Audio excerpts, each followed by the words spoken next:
Hello and welcome back to my channel. In today's video, I will show you how to fix Keurig app not working. So let's get started.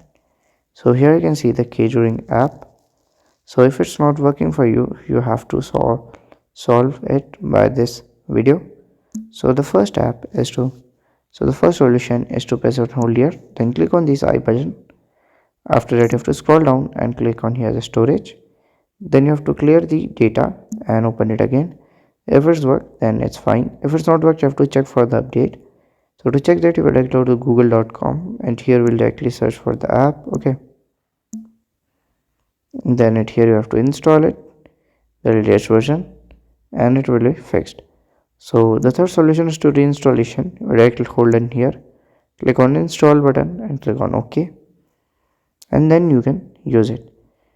So after reinstalling it, and you can use it. So if you find this video helpful, make sure to like, subscribe and share the video. Thank you for watching.